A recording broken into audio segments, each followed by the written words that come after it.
जनसंवाद न्यूज, सत्य आणि विश्वासाची बातमी। अंबरनाथमध्ये अनेक महत्त्वाच्या रस्त्यांवर पथदिवे लावण्यातच आलेले नसून जिथे लावले आहेत तिथले 90% पथदिवे बंद असल्याचा आरोप भाजपानं पत्रकार परिषदेत केलाय।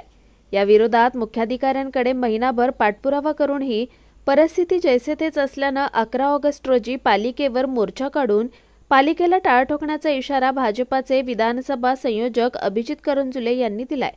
अंबरनाथ शहरात रस्त्यांच्या काँक्रिटीकरणाची कामं झाली, त्याच कामांमध्ये पथदिवे लावण्याचाही समावेश होता, परंतु तरीही पालिकेनं पथदिवे लावण्यासाठी वेगळा ठेकेदार नेमला असून प्रत्यक्षात शहरातले 90% पथदिवे बंद असल्याचा आरोप भाजपनं पत्रकार परिषदेत केलाय।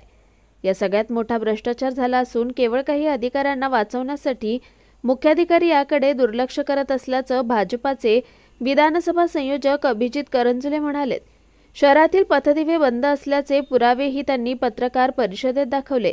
तसंच याबाबत 11 ऑगस्ट रोजी पालिकेवर भव्य मोर्चा काढणार असून जी पालिका नागरिकांची समस्या दूर करू शकत नाही ती उघडी का ठेवायची म्हणून पालिकेला टाळ ठोकणार असल्याचा इशारा अभिजित करंजुले यांनी दिलाय।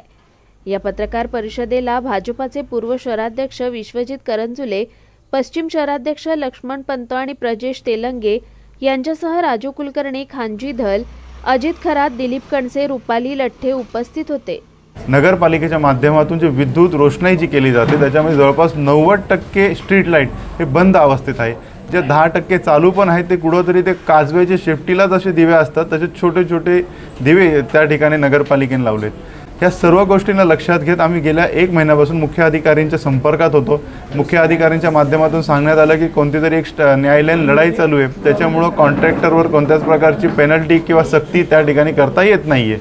प्रत्येक काँक्रिटीकरणाच्या प्रोजेक्टमध्ये स्ट्रीट लाईट ही अनिवार्य आहे, त्याचे बिलिंग सुद्धा काढण्यात आली आहे। हे त्या ठिकाणी आमच्याकडे पुरावे सकट त्या ठिकाणी आम्हाला माहिती आहे। तर ते स्ट्रीट लाईट गेले कुठं आणि जर का गेले असतील तर आम्ही विनंती करतो नगरपालिकेला की त्या ठिकाणी त्यांनी FIR दाखल करावं चोरीचं। आपलेच अधिकारी त्या ठिकाणी फॉल्टमध्ये किंवा चुकीत त्या ठिकाणी आढळून आलेत। एक खूप मोठा भ्रष्टाचार या ठिकाणी अंबरनाथ शहरामध्ये झाला आहे। गेल्या आम्ही 1 महिन्यापासून त्यांचा पाठपुरावा करून सुद्धा कोणत्याच प्रकारचं योग्य आम्हाला उत्तर मिळालं नाही। या सगळ्या गोष्टींना लक्षात घेता एक आक्रोश मोर्चा ह्या त्या ठिकाणी नगरपालिकेवर आम्ही काढणार आहेत। येणाऱ्या 11 ऑगस्ट 2025 रोजी छत्रपती शिवाजी महाराज चौक ते अंबरनाथ नगरपालिकेपर्यंत हे पायी एक मोर्चा आम्ही त्या ठिकाणी काढणार आहोत। आणि हा फक्त मोर्चा नाही तर त्या अंबरनाथ नगरपालिकेला टाळाच लावण्याच्या हेतूने आम्ही त्या ठिकाणी कूच करणार आहोत। जी नगरपालिका जर का आपल्याला मूलभूत सुविधा उपलब्ध करून देत नसेल तर त्या ठिकाणी ते नगरपालिका चालू ठेवून कोणत्याच प्रकारचा अर्थ नहीं।